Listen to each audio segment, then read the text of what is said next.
Bienvenue dans La Leçon, le podcast sur l'art d'échouer. Cette semaine, je suis ravie de recevoir Marie Papillon, actrice, réalisatrice, entrepreneuse et bibi, femelle carlin croisée de son état. En tout cas, c'est ce qu'on dit sur Google. Est-ce que tu valides? Est-ce que sa page Wikipédia est à jour ou pas? Alors je savais pas qu'elle avait une page Wikipédia. Bah moi j'ai tapé, attends, j'ai même fait une story. Mais non! Je te jure, j'ai tapé. Mais j'ai même pas de page je Wikipédia. l'ai encore. Attends, j'ai tapé Bibi race chien Marie Papillon, vraiment la honte, genre mon historique. J'adore. Il est trop sale. Carlin. Il faut savoir que l'un des chiens est celui de Marie Papillon. En effet, il s'agit de Bibi, un adorable carlin croisé qui fait le bonheur de ses fans sur les réseaux sociaux Ouest France quand même. Ah! Ouais. Et donc c'est un carlin croisé. C'est un carlin croisé qu'avait des King Charles. Ah ouais. Voilà. Mais regarde, tu vois, elle a la grâce du carlin. Et elle le côté chasse du Cavalier King Charles. Ouais, ça se sent. Mais là, je sais, regarde, je sais qu'elle veut venir. Tu veux venir sur mes Mais genoux? un odorat surtout, je trouve assez prononcé. Ouais. Tu veux venir ou pas?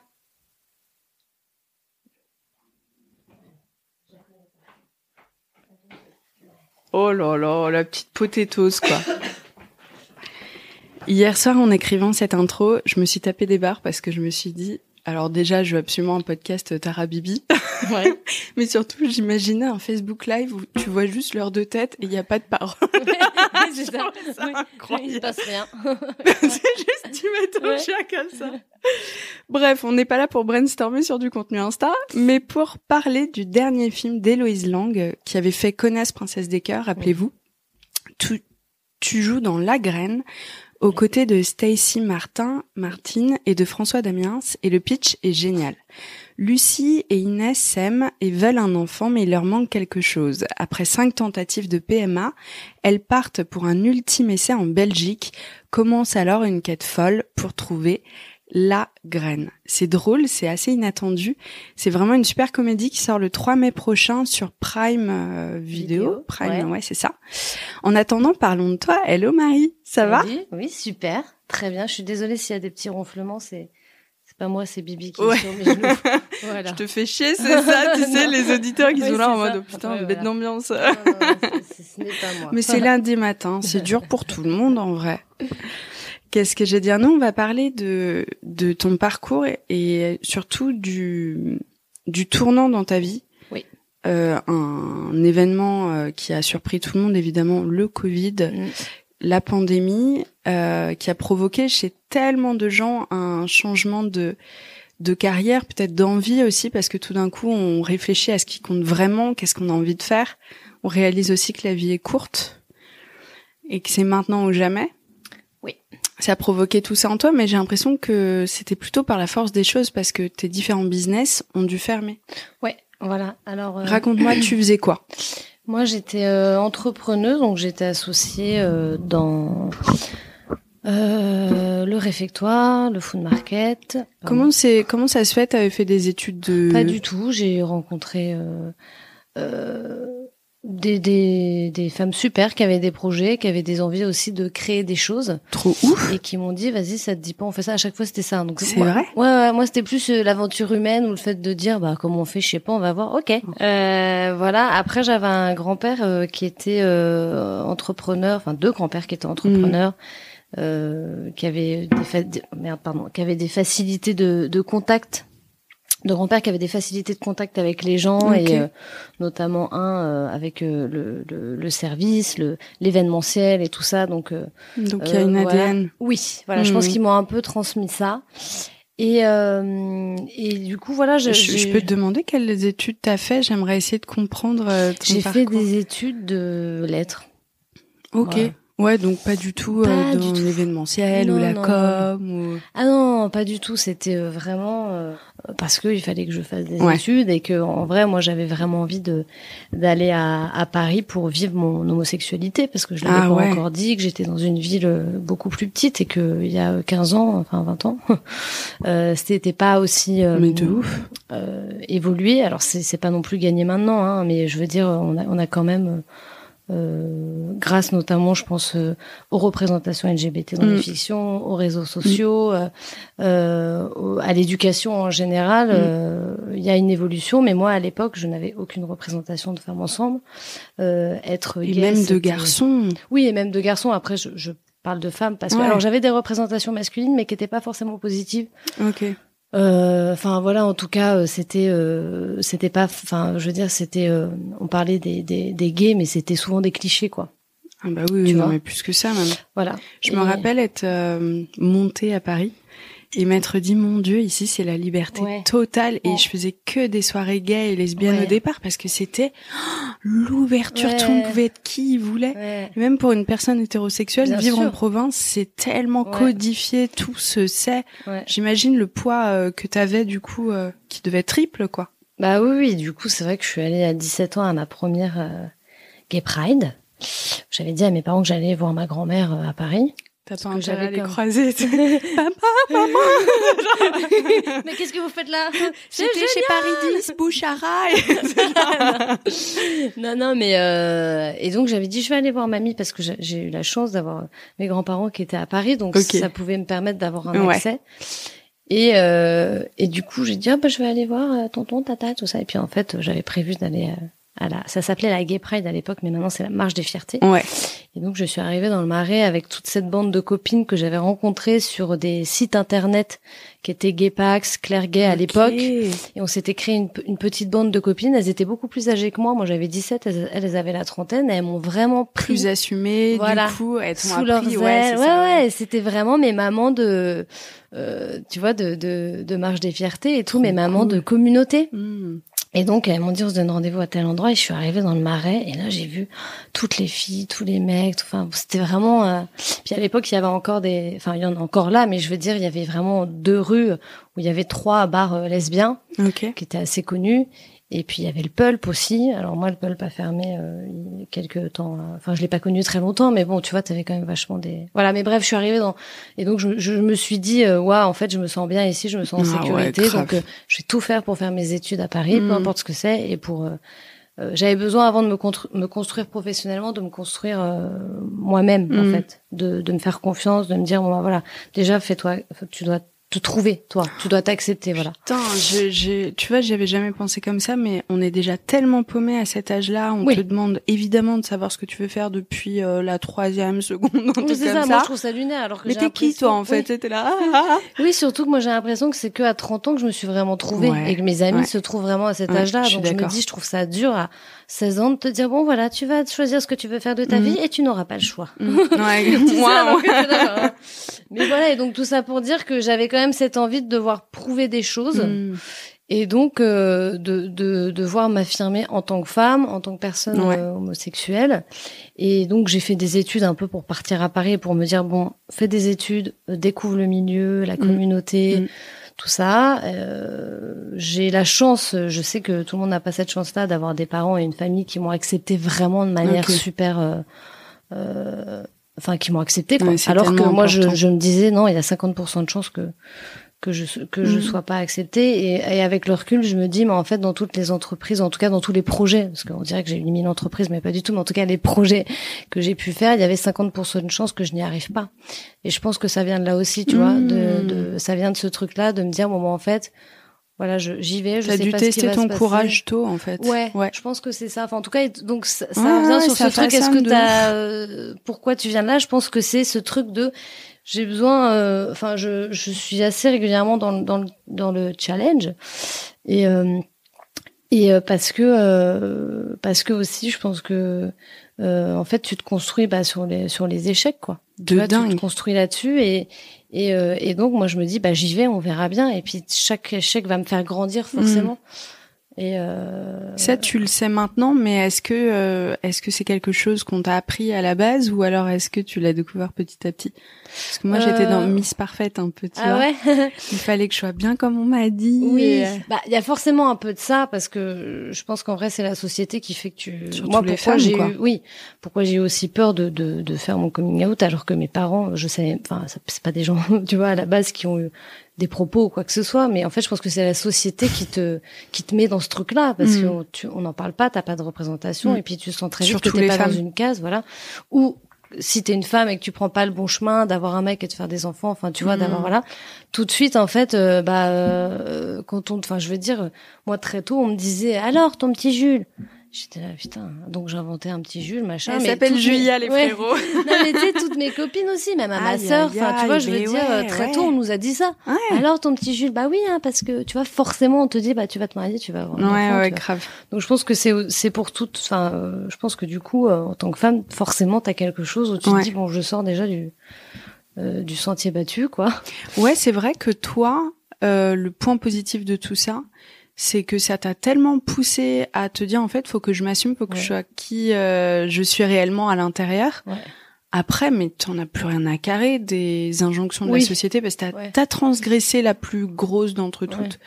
On s'entend, hein. Oui, à on mon devrait niveau. plus penser comme ça aussi. Non, mais bien sûr. C'est une réalité encore. Moi, à partir du moment où mes amis et ma famille sont restés dans ma vie, parce que dans ma tête, j'avais quand même pris un travail, un appartement, et c'est que à partir de ce moment-là où j'étais solide financièrement et indépendante que je me disais ok, bon, si je le dis et que tout le monde m'abandonne parce que je suis lesbienne, je peux quand même, tu vois, j'avais créé aussi ma famille de cœur, c'est ça, qui depuis le début m'ont accompagnée là-dedans.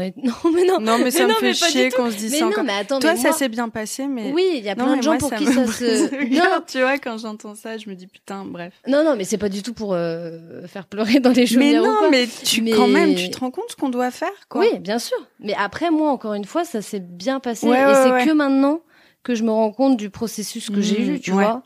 Et je pense que si mes parents le savaient à l'époque, si j'avais parlé, en fait, parce que je me disais non, je peux pas parler, tu vois, mais si je leur avais dit tout ça, je pense qu'ils m'auraient accompagné, qu'ils m'auraient dit non, mais attends, ça va pas. Enfin, tu vois, parce que forcément un écart se crée, mais après, voilà, moi ça c'est ma vie à mon niveau, mais pour d'autres c'est encore pire, pour d'autres minorités, pour d'autres sexualités, pour d'autres personnes. Enfin, tu vois, mais il y a une association qui s'appelle le Refuge et qui malheureusement est toujours en demande de plus de fonds. C'est bien la preuve qu'il y a encore tellement de jeunes pour qui c'est pas aussi évident, facile. Quoi. Mais heureusement maintenant avec plus de représentation comme le film d'Héloïse et de Pauline qui l'a coécrit, moi en tant qu'actrice lesbienne aussi, tu vois, on permet l'accès et c'est beaucoup plus simple et du coup t'as quelque chose, enfin en tout cas j'espère, qui évolue. Ah ouais, moi je vois le changement, c'est incroyable. Après j'ai l'impression que parfois que toute la France est comme Paris et on oublie aussi ça. Pas du tout. Mais tu vois, on a l'impression que tout le monde est ouvert parce qu'on rencontre tellement de gens à Paris. Mais c'est vrai que moi j'ai beaucoup de potes qui vivent à Paris et qui disent non mais c'est bon maintenant c'est accepté. Et je suis là oui, dans nos milieux, mais dans d'autres milieux, pas du tout. En fait, le combat n'est pas terminé là-dessus. Il y a encore beaucoup trop d'homophobie. Il y a parfois justement des régressions sur certains trucs. Après, je parle de l'homophobie, mais encore une fois, j'inclus aussi le corps des femmes tout court, déjà pour commencer. Mais bref, donc du coup, je pense que forcément tout ce truc-là, même si je pense ne pas, l'avoir vécu un peu de manière éloignée, sans vraiment me rendre compte l'impact que ça avait dans ma construction personnelle. Ouais. Parce qu'encore une fois, pour moi, je faisais juste mon chemin, mais c'est que maintenant, tu vois, que je me rends compte de ça. Ça m'a permis à, du coup, quand il y avait des échecs, me dire, allez, c'est pas grave, je rebondis. De toute façon, voilà. Ça. Et même dans les projets que j'ai pu faire après, j'ai remarqué que je me suis souvent, à chaque fois, c'était des projets avec des femmes qui avaient un parcours de vie un peu similaire au mien, on va dire. Enfin, en tout cas, des femmes fortes qui se disaient, moi, je vais y arriver parce que être une meuf en France et avoir une boîte, tu vois, on reste quand même une femme, voilà. Et du coup, qui se heurtaient un petit peu aussi à, enfin, j'avais envie, en tout cas, de monter un truc avec elle et de dire, allez, on y va, quoi, tu vois, on y va et puis on est ensemble et donc, tu fondes, tu es cofondatrice du réfectoire. Voilà, alors c'est Valentine et Adrien Larépa, Valentine Davaz, Adrien Larépa, mais j'ai d'abord rencontré Valentine qui m'a dit est-ce que ça te dit, voilà, moi j'aimerais bien monter un food truck, c'était à l'époque de tous les food trucks. Ouais, c'était si cool. Et du coup, elle me dit, puis voilà, je voudrais ouvrir une agence événementielle. Et puis en fait, j'ai commencé à bosser une journée avec elle. Et puis elle me dit, mais tu veux pas qu'on s'associe? Je lui dis, grave. Attends, mais génial. Et du coup, on s'est associés. Et c'est vrai que la première année, vraiment, c'est la première année en entreprise comme ça, enfin avoir son propre business pour moi ça a été super formateur parce que on s'est pas payé pendant très longtemps. Ouais.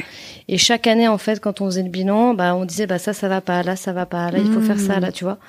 Et du coup à chaque fois on se disait bon allez c'est pas grave. Et je me rappelle qu'à un moment donné je lui ai dit allez l'année prochaine on va y arriver tu vois. Ok. Donc voilà. Et puis après il y a eu le food market avec Virginie Godard qui pareil est venue me voir et qui m'a dit est-ce que ça te dit de monter un stand de marché dans Paris, premier food market? Elle arrivait avec un petit prospectus, un petit papier où elle avait dessiné. Trop mignon. Et on se connaissait pas, pareil. Maintenant, c'est une de mes meilleures amies. Enfin, on se voit tout le temps. On est comme ça, tu vois. Et je lui dis bah ouais, on essaye. Et puis pareil, première année, on a galéré parce qu'il fallait qu'on monte le projet, parce qu'il fallait qu'on rencontre des gens, parce qu'il fallait qu'on aille voir la mairie, parce que, enfin, tu vois, genre à chaque fois, c'était putain. Tu sais, une entrepreneuse, c'est que des obstacles, voilà, des up and down, mais 6 fois par jour en plus. Mais je pense que si t'es avec les bonnes personnes pour ton projet. Et qu'on va dans la même direction, en fait, la force, ça va être d'être, tu vois. Ah ouais, c'est clair. D'être ensemble. Une grosse différence. Et moi, je pense que le fait d'avoir été avec ces femmes-là, tu vois, qui avaient aussi à un moment donné envie de prouver des choses et de dire, bah nous, on peut le faire. Ouais. Je pense que elles ont été vachement. Enfin, pour moi, en vrai, c'est une aventure humaine. À chaque fois que j'ai monté des projets ou des trucs, c'était même pas pour l'aspect financier, c'était plus pour le dire. Tu commences d'une idée et puis hop. Et puis moi, j'adore apprendre. En fait, j'adore apprendre les nouveaux métiers. Là, tu vois, le métier que je fais, j'adore. Je suis tout le temps en train d'apprendre et je pense que j'ai besoin de ça, d'être dans l'apprentissage et de te nourrir des connaissances des autres. C'est quand même super. Ouais, je suis pareil. Je suis devenue addict aux missions courtes et terrifiantes. Et je me dis, mais vraiment, ta vie est sadomaso de dingue, mais c'est vraiment, c'est ma came à moi, quoi. Ouais. J'ai besoin de sauter dans le vide, d'être terrifiée, d'être en mode, oh mon Dieu, j'aurais jamais dû l'accepter, et puis d'apprendre vite, et du coup, il faut que je passe à autre chose parce que je m'ennuie après. Ouais. C'est une addiction, ce que t'as fait. Hein. Oui, je sais. Mais non, mais après, pour moi, je te dis, c'est vraiment une question de rencontre. Ah ouais, tout ce que j'ai fait, c'était pas à la base parce que je voulais faire de la food, parce que je voulais avoir une boîte de prod, parce que je voulais avoir un studio photo. C'est vraiment des gens que j'ai rencontrés. Tu vois, le studio, c'est parce que j'ai rencontré Jen Ferreira, qui elle était agent d'artiste, et très vite en fait, humainement, tu vois, pareil, encore une femme, tu vois, qui a son vécu, qui a ses trucs, qui a envie d'en être. T'as envie de suivre ces gens-là qui t'inspirent. Ouais, quoi. Voilà, c'est exactement ça. T'as envie d'en être. Ouais, je comprends. Mais enfin, j'ai envie d'en être avec elle, enfin, ou mais avec eux, tu vois. T'es là, putain, mais prends-moi dans ton aventure, quoi. Oui. Cool. Ou alors c'est elles qui viennent et qui disent tiens, tu veux pas venir? Bon, très bien, tu vois. Et puis c'est que tu dégages un truc aussi. Je suis sûre qu'il y a une belle énergie qui fait que les gens ont envie de venir. C'est chouette. Hein. Ça, je peux pas. C'est un talent aussi. Je sais pas. Écoute, en partant, tu verras. Écoute, après, on va parler de ton échec, donc au moins, prends ce petit truc positif. Ouais. Mais Et puis, le Covid arrive. Voilà. Yes. Donc, il y a tous ces projets qui se mettent un peu en place, certains qui fonctionnent, d'autres qui fonctionnent moins bien. Enfin, voilà, on n'est pas non plus sur, tu vois, quelque chose où... Sauf que t'as des boîtes. Est-ce que t'as des employés? Non. Alors, moi, non. Okay. Mais je suis associée dans des sociétés. En fait, je me suis associée dans les sociétés et puis après, je suis partie de ces sociétés pour monter d'autres. Tu vois, à chaque fois, moi, ce que j'aime bien, c'est lancer quelque chose, créer de l'emploi, former des gens. À l'époque, en tout cas. Et puis quand ça roule, dire allez, maintenant je fais autre chose. Voilà. Ce que j'aime, c'est vraiment la première phase de le craft, quoi. Ouais, qui est pas en fait hyper malin, hein, parce que normalement tu montes tes boîtes pour gagner de l'argent à un moment donné. Plus tard, tu vois. Putain, mais vous pouviez pas dire plus tôt. C'est ça. Mais non, voilà, moi ce que j'ai aimé, c'était réinvestir à chaque fois dans un nouveau projet. Après, t'as fait lettres, t'as pas fait finance. Oui, voilà. mais voilà, et puis je pense que c'est bien aussi de pas tout faire en même temps. Tu vois, je faisais pas tout en même temps. À chaque fois, je me concentre sur un truc et puis après sur un autre. Et voilà, moi, j'ai besoin de faire les choses. Enfin, je pense que pour faire les choses correctement à mon niveau, je dois être concentrée sur. Surtout si t'apprends en permanence, c'est que des phases d'apprentissage. Oui, voilà, ouais. Et puis donc voilà, le Covid arrive. Donc à ce stade-là, j'ai le studio photo qui est en fait qui est l'ancienne usine de mon grand-père, l'ébénisterie. Ouah, c'est trop émouvant. Ouais. Et je récupère beaucoup de trucs de mes grands-parents. Enfin, à chaque fois, c'est trop cool. J'aime bien que ça reste dans la famille. Tu vois, j'ai un truc un peu d'héritage familial où je me dis, ils ont construit tout ça quand même. Mais il faut c'est le préserver, quoi. C'était Bon, la je suis part là- de mes parents, tu Ah sais. ouais, ah bah voilà. Ma mère a acheté cette cheminée. Ah bah, C'est tu quand vois, même dingue, regarde, non? Bah oui. Mais moi j'adore. Moi j'adore. J'ai encore tous les fauteuils, les machins, Ouais, enfin, tu vois. pareil. J'ai l'impression qu'ils sont là, quoi. Ouais. Et du coup, voilà. Donc il y avait ce lieu à disposition et donc j'ai Jen qui me dit mais ce sera un super studio photo si tu veux, on s'associe. Moi j'étais agent d'artiste, donc voilà. Et puis on en a fait ce lieu et ça c'était juste avant le Covid. Et à cette époque-là, j'étais déjà un petit peu plus présente sur Insta. Ok. C'est-à-dire que j'étais quand même, j'avais beaucoup plus de gens qui me suivaient. Je commençais à être un peu dans, tu vois, en apparition dans des séries ou enfin voilà, je faisais un peu quand même. mais des petits caméos. Oui, voilà, il y en a eu 2-3 un truc comme ça parce qu'on me disait tu veux pas, j'étais là bon. Mais Ah ouais, grave oui, fun. Voilà, mais bah comme d'hab, genre tu veux pas, oui. Voilà. Et puis mais je m'étais jamais non plus je m'étais jamais dit tiens en fait je vais devenir actrice ou tu vois, enfin pour moi dans ma tête c'était pas du tout c'était trop beau, tu vois, enfin je veux dire il y avait un espèce de truc de genre ben non enfin tu vois, c'est pas un vrai maintenant métier, tu vois. Oui, voilà, et puis j'ai grandi quand même, donc c'était l'époque où il fallait des diplômes, quoi. Si tu faisais lettres, c'était terrible.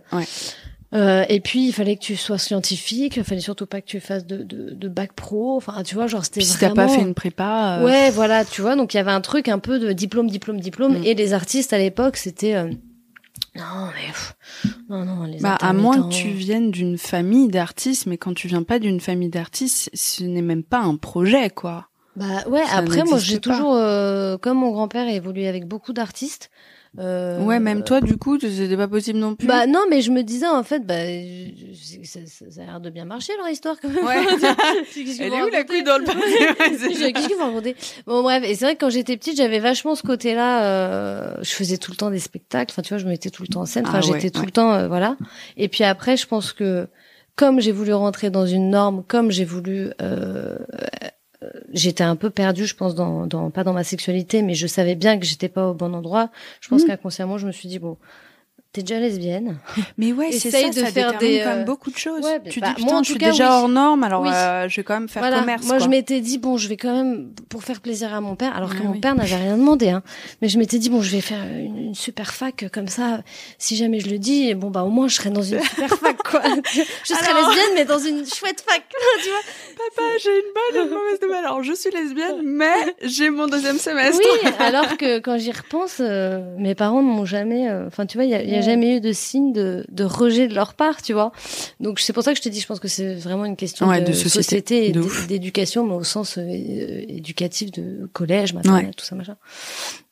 Mais voilà. Et puis donc il y a eu le confinement. Et donc là, qui devait durer 2 semaines au départ. Voilà. Et puis en fait, bon j'étais déjà à ce moment-là dans une phase où je me disais bon, mon Insta prend de plus en plus d'ampleur. Parce que aussi, je parlais mon engagement était de plus en plus important. Ouais. Puisque avec Insta aussi, je me suis rendu compte qu'il y avait beaucoup de comptes, de féministes. Enfin, je dis féministes, mais bon, tu vois, et LGBT où il se passait des choses qui étaient graves, quoi. Et du coup, je me disais, moi, à mon niveau, qu'est-ce que je peux faire pour en parler? Comment je peux être une représentation que moi, je n'ai pas eue, tu vois. Donc, j'étais quand même de plus en plus, présente sur les réseaux pour faire marrer, mais en même temps, passer des petits messages, tu vois, en disant oh les gars, j'ai envie de parler de ça c'est pas normal, ça voilà. Enfin j'essaie de doser, quoi, tu vois, et à ma manière de faire rire les gens, mais aussi de leur faire prendre conscience et de les sensibiliser sur des causes qui paraissent importantes. Tu le vis comment ce truc-là, parce qu'il y a la trouille quand même, t'as mis du temps à te payer, je sais même pas si tu te payes encore à ce stade-là. Oui, mais c'est pas non. Enfin... Ouais, c'est pas. Mais tous tes tafs sont dépendants d'un public. Oui, tout à fait. Tu le vis comment? Tu t'en rappelles ou t'as blacké? Oui, je me rappelle très bien. Déjà, je me suis dit bon, il y a pire. Ah ouais. Tu vois, enfin tout de suite je me suis dit un chapeau d'avoir réussi en fait tu vois des gens qui meurent, tu vois des gens qui sont enfermés, enfin des femmes qui sont enfermées avec des hommes qui les maltraitent, tu vois des enfants qui sont dans des familles où c'est compliqué. Pas d'argent. Non mais tu vois ce que je veux dire, donc moi très vite je me suis dit OK, enfin tout va bien. Enfin, tu vois, je veux dire bien évidemment que ça m'a fait peur, mais ça a pas du tout été mon premier stress. Hein. OK, bravo. Bah non, enfin. Si, on n'est pas parfait et bien sûr qu'il y a des moments, même si on essaie d'être altruiste, on pense forcément à son petit nombril, tu vois. Après, oui, à un moment donné, quand j'ai vu que ça durait cette histoire, je me suis dit... Alors, à l'époque, j'étais plus associée dans le réfectoire et le full market. Ok. Donc, Putain, tu devais te dire, waouh. Non, ouais, j'étais là, bon, je vais penser pour eux. Ouais, bah oui. Non, mais j'avais ma boîte de prod et j'avais le studio que je venais d'ouvrir. Ok. Donc, c'est vrai que ça n'a pas été mon premier stress, pour moi, je me suis plus dit, wow, déjà à mon niveau c'est chaud, quoi. Ouais. Mais au niveau des autres qui sont peut-être moins dans un cocon, tu vois. Enfin, je pensais vachement à ça. En fait, je me disais putain, c'est chaud les gens qui sont voilà. Donc en fait, au début, ça m'a pas. J'étais là, bon, on va voir ce qui se passe. Et puis ensuite, moi, je me rappelle d'un truc très bizarre et j'ai une pote qui était freelance aussi qui m'a dit bah putain, c'est fou, je vis la même chose. C'est la seule fois de ma vie où j'ai ressenti ça. J'étais rentrée chez ma mère en plus, j'allais avoir 30 ans et j'étais de retour chez ma mère. C'est génial ça. Et j'avais cette peur d'être oubliée. C'est bizarre, hein. C'est un truc que je n'ai jamais vécu par ailleurs, mais moi je me rappelle de ça. Alors comme tu dis, bien sûr, tu vois les morts à la télé. Moi j'avais trop peur pour ma mère. Je faisais tellement gaffe. Mais je me rappelle aussi de ce sort de blues de peut-être que les gens vont m'oublier, que je ne vais plus exister. Parce qu'on était tous... Moi, je ne voyais que ma mère. Pendant 2 mois et demi, je n'ai vu personne d'autre. Je suis pas sortie de chez moi. Et ouais, je me rappelle de ça. C'est très, très déroutant comme période. Bah, il y a beaucoup de gens qui ont été super déroutés. T'en as qui l'ont mal vécu. T'en as qui l'ont... à qui curieusement ça a fait du bien. Au contraire, du coup, ils grave. ont tous recentré ou passé du temps, tu vois, aussi. Et de plus être dans la roue du hamster. Voilà. Moi, j'avoue que j'ai eu un peu ce truc-là où d'un côté j'étais là, ouais, c'est chaud, et de l'autre, c'était un échec en fait, un échec où je me suis dit, pour une fois, je prends le temps de réfléchir dans ma vie, tu vois. Ce qui n'est jamais arrivé, hein, parce que moi je suis tout le temps dans je fais plein de trucs à chaque fois. Et puis on te proposait et tu saisissais les opportunités, mais tu t'es jamais dit non, en fait moi je veux construire ça. Exactement, ouais, c'est exactement ça. C'est que je me suis jamais dit tiens, qu'est-ce que moi j'ai vraiment envie de faire. Mais ouais.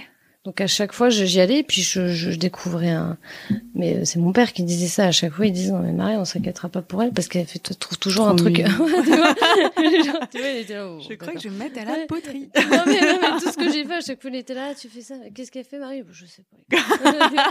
Là, hier elle faisait ça mais demain. Non mais tu vois vraiment ils sont pas du tout inquiets, tu vois, alors que bon mais parce que je pense que je me suis habituée à être là-dedans, tu vois, à me dire c'est le cas où je suis seule, j'y vais et voilà, tu vois. Mais ouais, donc là tu t'es posée quoi. Là je me suis posée et je me suis dit tiens, et en fait je pense qu'inconsciemment comme j'étais pas focus et que je ne pouvais pas mettre mon mental sur les projets que j'avais et le studio parce que il était à l'arrêt et qu'il se passait rien et que j'ai passé mon confinement en plus dans le studio, tu vois. Ah oui, donc tu peux confirmer qu'il était à l'arrêt. Il était à l'arrêt complètement. Du coup, en fait, j'ai complètement laissé, je pense, la part de créativité de mon cerveau prendre le dessus, et donc je me suis vraiment amusée, tu vois. Je me suis amusée à faire beaucoup de vidéos, je me suis amusée à faire beaucoup de stories. Enfin voilà, il y avait un truc. Et puis je voyais les gens qui étaient tellement déprimés que je me disais bon, comment je peux moi à mon niveau essayer un peu de changer le quotidien. Enfin, en tout cas, sur Insta, il y avait énormément d'initiatives hyper positives. Il y a plein de copines comme ça, Laura, Felpin, les caractères, Anaïd. Je pense à elles parce que c'est un peu pendant le confinement aussi. Je pense que elles ont. Ouais, t'as raison. Tu vois, il y a eu un truc où on regardait les vidéos comme ça. Et puis et les lives Instagram, les lives tous les Insta. soirs. Ouais, voilà. Mon Dieu. Mais et qui maintenant elles aussi, tu vois, sont actrices et tout, et je trouve auteur, et je trouve ça génial. À chaque fois je pense à elles, je suis là putain, c'est chouette quoi. Mais du coup ça a complètement laissé cette part-là, et en fait je produisais du contenu, et en fait les gens mon compte a explosé, en fait les gens me suivaient, enfin voilà, et j'ai eu beaucoup de retours. Même je vois des gens dans la rue qui me disent putain, t'as sauvé mon confinement, tu vois, en rigolant. Ah ouais, encore aujourd'hui ça te marque. Ouais. Okay. Donc je me dis bon. Et puis et toi aussi ça a sauvé ton confinement. Ouais, clairement. Mais donc j'ai pas eu la même sensation de toi. Les gens vont m'oublier parce qu'en fait je laissais pas le choix aux Bah, gens de m'oublier. Là j'étais là, je suis là, qu'est-ce qui se passe aujourd'hui? Voilà, et Ouais, non c'est en clair. fait il se passait tellement de trucs déprimants. Moi je déteste le conflit, je déteste la déprime, Ah ouais. c'est pas possible. Enfin Ah tu bah vois, oui, tout t'as ce l'air qui est- très bélier dans ta façon de Voilà, faire. Hein. donc pour moi je voyais le monde qui était en train de déprimer Ouais. et je me suis dit non, il faut qu'à un moment donné on arrive à penser à autre chose, quoi. Tu vois, grave. qu'est-ce que je peux faire à mon niveau pour et puis moi aussi ça a été une espèce de thérapie, tu vois, d'essayer de créer comme ça et de dire bon allez, il se passe plus rien, essayons qu'il se passe des choses, quoi. Ouais, et puis c'est pas évident parce que moi j'ai reçu plein d'humoristes qui disaient au bout d'un moment mais l'angoisse quand on te demande de faire des chroniques sur l'actualité et que l'actualité ne change pas pendant 2 mois, c'est les mêmes choses. Ouais. D'être capable de se renouveler, c'est aussi un exercice au bout d'un moment. Parce que les 2 premières semaines, t'as 1000 vannes à faire. Ouais. Ok, mais au bout de 2 mois, quand t'as vu personne et que t'as sorti, c'est 1 heure par jour pour aller chez Carouf. Ouais. C'est plus aussi facile, quoi. Ça a dû te pousser à Ouais, travailler complètement. quelque chose. Mais oui, parce que je crois que j'ai fait assez peu de contenu sur le accès confinement, ce que je faisais. Il me semble pas. Je sais pas. C'était vraiment de tout. C'était quoi. juste gaulerie. Moi, je me rappelle beaucoup de Bibi. Ouais, Surtout, voilà. Bibi, c'était la star. En fait, j'étais tellement enfermée que je me suis mis à voir des visages dans les dans les objets, quoi. Et du coup, ouais, les c'est gens flippant, m'envoyaient leur leur visage dans leur maison aussi, c'est quoi. marrant. Mais oui, tu vois, parce qu'au bout d'un moment, tu regardes tellement. Enfin, je sais pas si je pourrais t'en trouver un là. Non, mais On c'est verra sûr. peut-être. Ouais, je vois dans qu'au les bout d'un prises, des moment, trucs, les ouais. machins. Et du coup, en fait, c'était drôle parce que je disais, on devient tellement fou qu'on voit des gens. grave. Et voilà. Et du coup, pendant cette période-là, j'ai été contactée par une productrice qui s'appelle Hortense Destève, que je connaissais avant aussi, mais qui m'a parlé, qui m'a dit viens, on écrit des trucs. Donc j'ai commencé à écrire. Mais génial, ouais. trop cool. J'ai Élise Fécamp chez Adéquate aussi qui a pris contact avec c'est moi l'une via mon agent. des 3 meilleures agences parisiennes. Voilà, Ouais. pour ceux... Okay. Ah, je sais, ouais. J'ai découvert il y a pas longtemps, donc j'essaie d'étaler ma sauce. Ouais, voilà. c'est bien, mais j'adore, très bien, c'est ce que je pourrais sortir. mais voilà, et du coup, et puis pendant le confinement, j'ai passé un casting. On m'a dit, est-ce que tu veux passer un casting? Donc j'ai fait une tape avec un réalisateur. Voilà. Et puis après, je suis sortie du confinement, j'ai passé un autre casting. Et en fait, si tu veux, ça a été, en fait, à partir du moment où j'ai dit bon. Ok, peut-être que je suis faite pour ça, peut-être qu'en fin de compte je sais jouer, peut-être que je peux créer des choses, peut-être que ça peut être mon ma nouvelle vie qui commence dont j'avais envie avant, mais que j'ai jamais osé, tu vois, exprimer. Et du coup à partir de ce moment-là, bah je me suis dit ok, bon bah voilà, cet échec du confinement et de l'arrêt de mes projets professionnels que j'avais m'a peut-être simplement permis à me dire bon en fait. Meuf, dépêche-toi, t'as pas le time. Enfin, tu vois, genre, vas-y, on te propose de faire un truc, il faut que tu y ailles, quoi. C'est fou, hein. C'est fou. Imagine, Marie, d'il y a 6 ans, qu'on met dans cet appart-là, déjà, elle se dirait, waouh, la déco est magnifique. Exactement. Cette cheminée est incroyable. Mais ça sent le goût de la mer, ça. Mais surtout, elle se dirait, putain, mais c'est dingue, mais qu'est-ce qui s'est passé, quoi? Ouais. À ton avis, qu'est-ce que t'aurais ressenti il y a 6 ans si on te disait aujourd'hui, bah voilà, t'es actrice, t'es réal, t'écris. J'aurais fait oui, c'est ça, oui. Ah ouais. Elle est bonne cette blague. Non. Insta quoi là? Insta quoi? Je dégoûte. Oh c'est de la merde ça. Tu montes ta vie toute la journée, bon super. Moi, j'irai jamais. Tu m'entends? Jamais. Non, bah je sais pas. Je pense qu'elle serait fière. Je pense qu'elle se verrait épanouie. Je pense qu'elle se verrait, tu vois. Contente de faire ça, mais j'ai vraiment ce sentiment d'entamer ma deuxième vie. Ouais, c'est ouf. Mais je suis persuadée que cette deuxième vie est arrivée à un moment donné où j'étais assez consciente et en accord avec moi-même et assez sûre de moi pour pouvoir l'accueillir, tu vois. Ah ouais, je pense que la vie d'avant, plus dans le côté pro, plus dans le côté rencontre avec des gens, apprentissage et tout ça, était nécessaire pour être qui je suis maintenant en tant que personne. Ouais. Tu vois, pas forcément en tant qu'actrice, mais plus en tant que personne. Et je pense que c'est vraiment, moi j'ai l'impression que c'est vraiment à cet âge-là que, tu vois, vers 30 ans, 35, que T'as les gens... quel âge, toi? à ton avis? Non, je déteste ça. J'ai le traumatisme un jour à la gare de Nantes. La vendeuse qui me vendait mes clopes qui dit mais vous avez 18 ans, je fais bah quand même, elle fait bah vous me donnez quel âge? Et là bloqué parce qu'elle avait une police mais les cheveux gris, elle m'a paniqué. T'as dit quoi? J'ai dit ça. 10,50 € tonnes.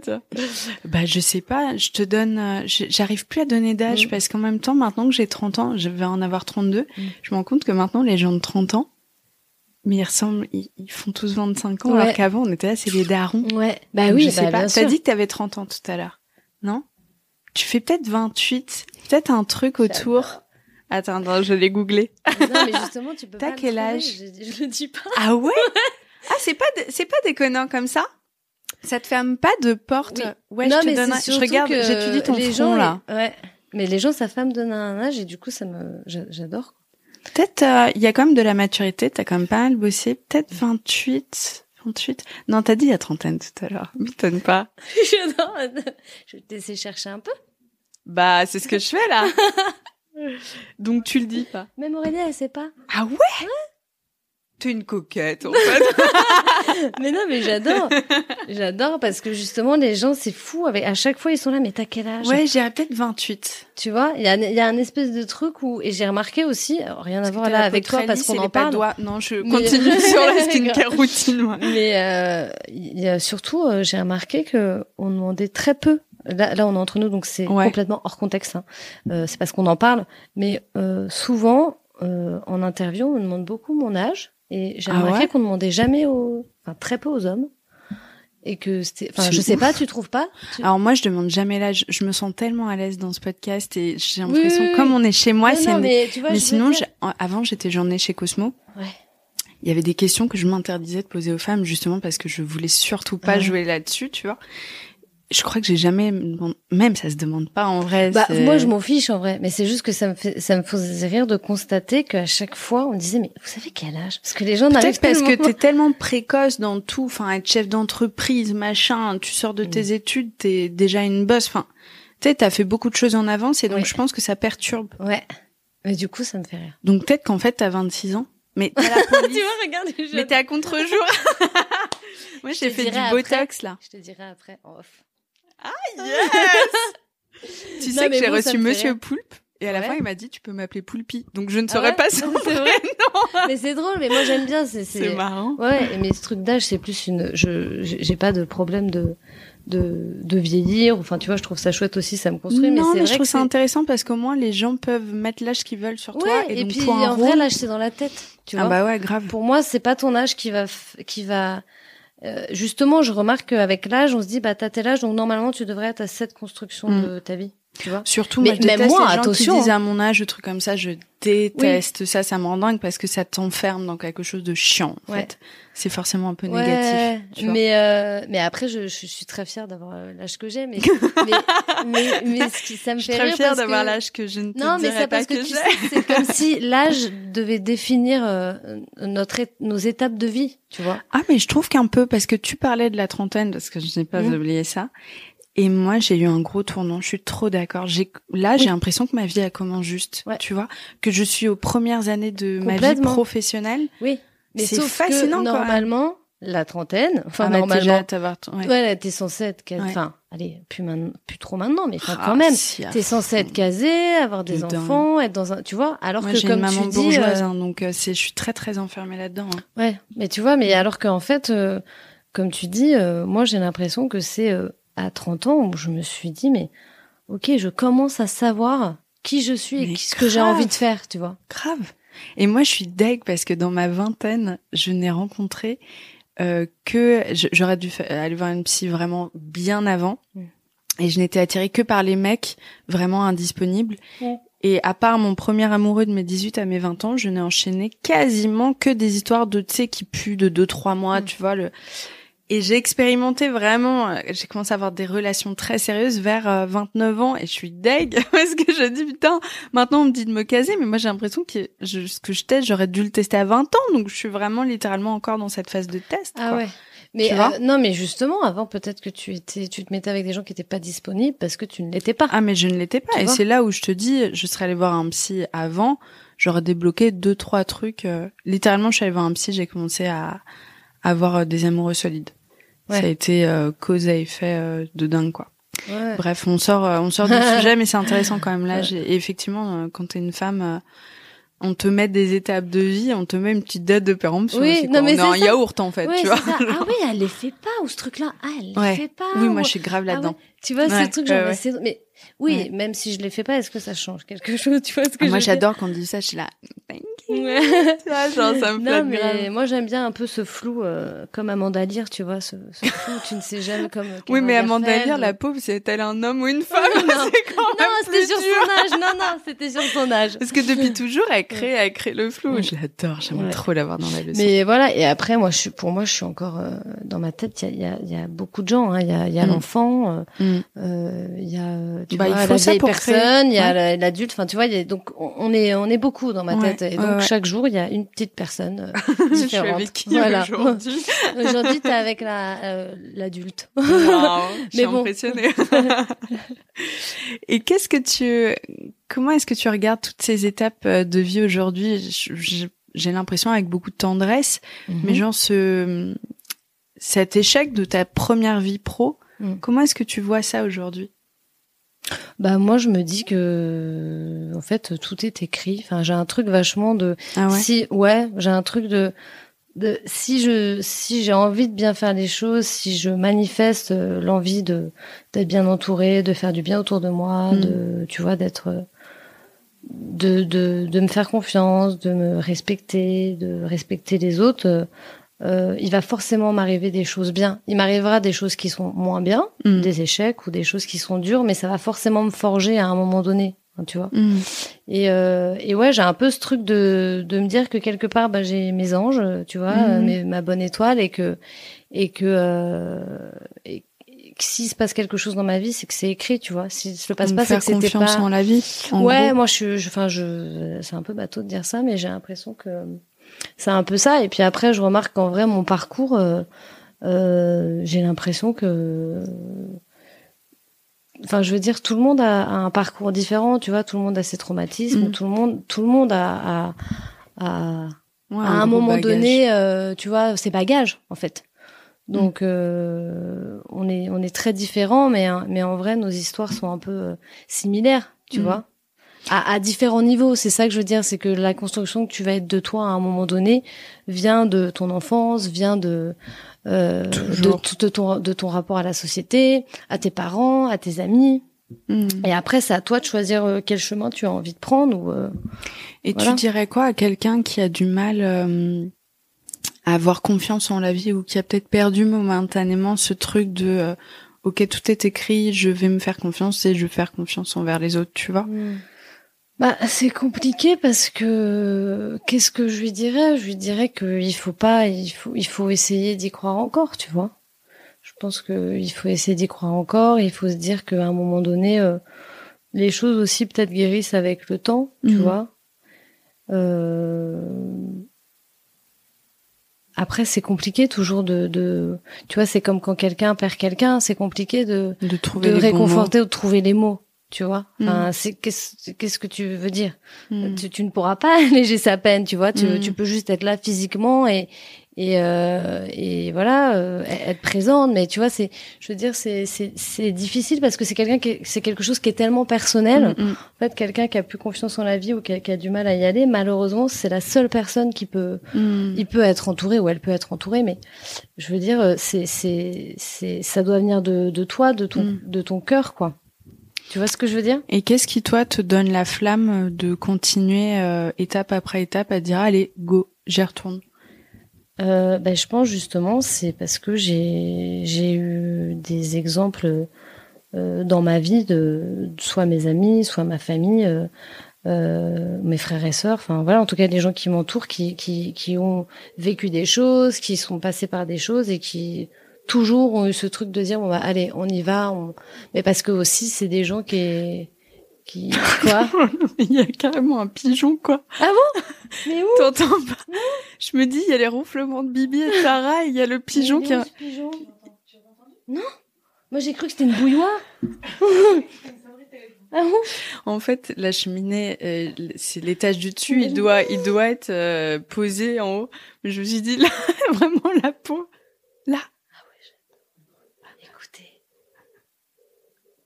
C'est génial. C'est trop drôle. Pardon, j'étais en train de rigoler en me disant, putain, on entend les ronflements de Bibi et le pigeon. Mais oui, redire, s'entourer aussi et prendre exemple sur les autres pour se dire, ok. Oui, et puis moi j'ai un truc vraiment de, enfin à chaque fois je me dis, ok, il y a pire que moi, quoi. Enfin, tu vois, quand je vois tout ce qui se passe dans le monde. Tu relativises. Ouais, en fait, je suis quelqu'un qui relativise beaucoup. Okay. Ce qui peut agacer mes amis. Parce qu'à chaque fois, ils me disent, ah, ça va, toi, t'es toujours positif. Pardon, I guess.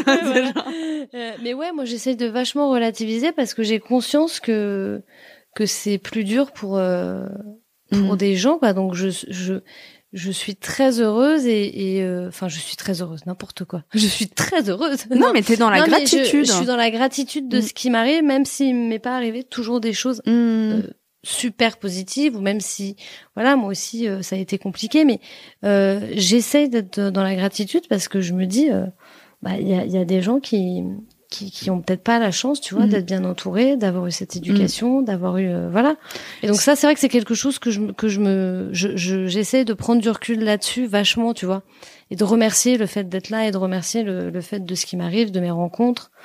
Et voilà, j'essaie d'être à l'écoute aussi par rapport aux gens avec qui je suis, avec qui je peux échanger, et surtout je me rends compte que je me suis construit vachement grâce à ça. Personne, tu vois. C'est dingue parce que tu vois, ce truc de gratitude, quand on est dans une réflexion négative, on ne voit plus que les petits trucs de la journée qui ne vont pas, et tout prend de l'ampleur, et c'est hyper dur de prendre du recul parce qu'on est vraiment dans une sorte de tourbillon. Et ce que tu dis sur la gratitude, je trouve que c'est l'un des tips concrets qui marche bien pour casser littéralement ce mouvement de pensée, et juste prendre le temps de se dire, attends, qu'est-ce qui s'est passé de bien aujourd'hui? Oh putain, il y a le pigeon qui est de retour. Je crois qu'il est ok avec ce qu'on dit, il est là, allez, go girl, c'est tout. Oui, tu vois, de dire, ok, aujourd'hui j'ai vu une amie, c'était chouette, j'ai mangé, j'ai fait de la cuisine, c'était bon, des trucs basiques. Moi c'est ça, je le fais souvent le soir. Ah ouais. Souvent, en m'endormant, je me dis, qu'est-ce que j'ai fait aujourd'hui? Qu'est-ce qui s'est bien passé? Qu'est-ce qui m'a rendu triste? Qu'est-ce qui m'a... Tu vois, souvent, je fais cet exercice-là. Une cartographie des émotions. Ouais. Pour, remettre les... Après, je suis super consciente que il y a des gens qui sont pas bien, il y a des gens qui sont peut-être moins bien, ou tu vois, mais parce que moi aussi, j'ai grandi dans une éducation super positive, tu vois.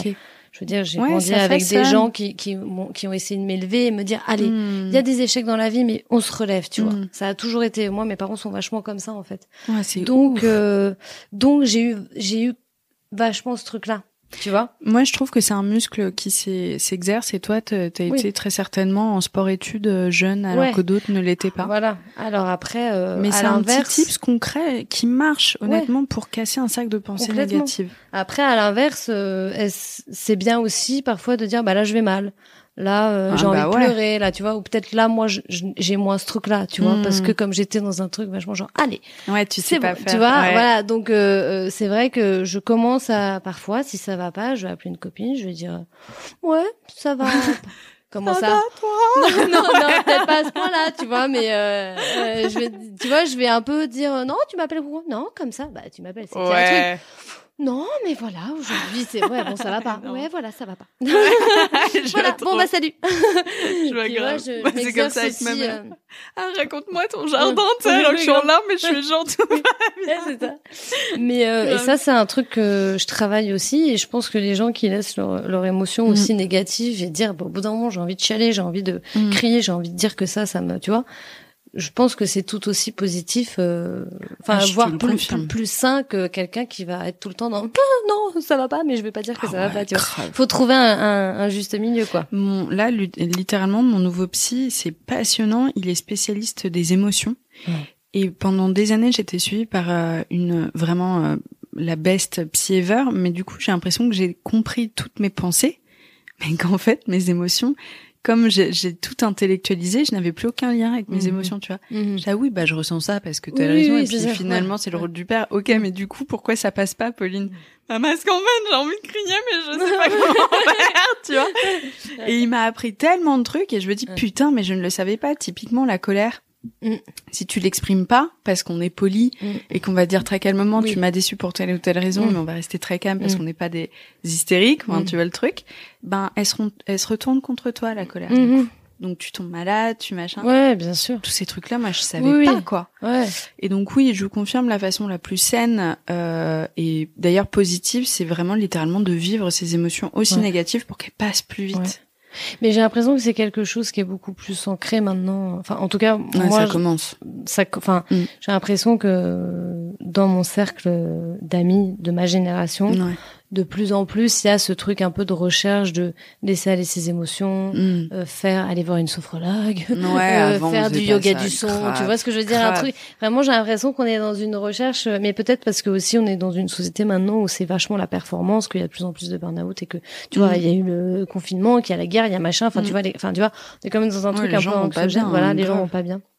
Mais donc, du coup, je pense que la génération de nos parents, on parlait pas, on communiquait pas sur nos émotions. Non, on communiquait pas tout court. Oui, voilà, on communiquait pas tout court. Et que, enfin, on va pas généraliser, mais vachement quand même. Ouais. Et que là, on commence justement à dire bon bah voilà, je communique et c'est ok, tu vois. C'est ok, c'est bien de parler des choses. Et je le vois aussi avec mes copines qui ont des enfants, où elles sont vachement dans l'écoute, tout très vite, tu vois, elles parlent de, parce que je pense qu'elles n'ont pas eu ça, donc voilà. Mais oui. Après, je suppose que parfois c'est trop, je suis jamais laisse-le, enfin.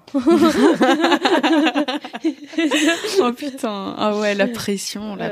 Tu vois, mais bon, c'est bien du coup. Ouais, c'est clair. Voilà. Et puis à chaque génération, de toute façon, son lot de bagages. Ouais. Et on a beau faire tout ce qu'on veut, il y aura toujours des petites fêlures qu'on transmettra à nos enfants. C'est sûr. C'était hyper intéressant. Merci beaucoup pour toutes ces réflexions. Tu vois, j'ai eu bien raison de te poser la question au départ de d'où tu viens et tout, parce qu'en fait, c'est fou à quel point ça a façonné ton mental, ta manière de réagir et ton élan de vie aussi. En fait, j'ai brisé un tabou. Vas-y, maintenant j'ai peur de rien, quoi. Ouais. Je trouve ça ouf. Ouais. Mais surtout, je me suis rendu compte que aussi, enfin, tu vois, par exemple, avec la graine. Bien évidemment, j'adore le cinéma d'Héloïse parce qu'elle me fait marrer. Et que, tu tellement vois, bien écrit. Voilà, c'est vraiment. J'adore quoi son univers et je trouve qu'elle est très forte pour parler, tu vois, justement de ces personnages qui sont dans une quête, tu vois, mais d'en parler de manière avec l'humour, quoi. Mais aussi, c'est important pour moi parce que le personnage de Lucie et ce personnage de couple va permettre à des jeunes de pouvoir s'identifier. Et c'est vrai que je me suis toujours dit, je vais essayer en tout cas en tant que personnalité ou en tant qu'actrice à un moment donné de permettre à des jeunes de s'identifier, d'avoir une représentation pour justement qu'ils ne fassent pas important de ouf. Tu vois, peut-être le processus que moi j'ai eu, ou en tout cas et malheureusement il y en a encore, tu vois, le petit Lucas qui s'est suicidé parce que tu vois, enfin il y a encore, tu vois, mais en tout cas je me dis allez, c'est en essayant de participer à ça à mon niveau. J'ai ce passage-là de ma vie, ça a été assez compliqué et j'ai pas envie que les jeunes j'ai envie que maintenant les jeunes ils puissent se dire waouh, en fait moi si j'avais eu la graine à 12 ans, tu vois. Oui, parce que c'est un couple sain, c'est un couple lambda en fait. Oui, c'est pas problématique en fait. C'est pas juste Parce que nous ce qu'on avait à l'époque, et moi j'ai adoré ce film à outrance, mais c'est la vie d'Adèle. Ouais. Et tu sais, il y a un truc compliqué et torturé. Tout à fait. À chaque fois, dès qu'il y a une représentation de personnes LGBT, enfin en tout cas, peut-être moins récemment, mais avant c'était c'est kitsch surtout. Voilà, surtout c'est les femmes. Et tout, ouais. Vas-y, t'as pas de crête, t'es pas venu en Marseille, je comprends pas en fait. Oui, c'est ça. Mais du coup, voilà, je me dis, je vais essayer de participer à ce que les jeunes qui se posent des questions ou les gens qui se posent des questions avec ce genre de fiction ne passent pas par ce même processus que la plupart des personnes qui se sentent différentes, des personnes queer, tu vois, et que ce soit plus simple pour eux, tu vois. Inch'Allah, c'est quand même en bonne voie et ça fait grave plaisir. Merci beaucoup Marie. Avec plaisir. C'est le 3 mai prochain, La Graine. Oui. Voilà, c'est du jardinage un peu particulier, quoi. Exactement. Merci beaucoup. Oui, ciao, bye. J'espère que cet épisode vous a plu. Pour suivre les coulisses du podcast, n'hésitez pas à me follower sur Instagram @Paulette_Grisoni, sur Twitter, podcast LL en majuscule, ou sur Facebook, La Leçon Podcast. On se dit à très vite pour un nouvel épisode.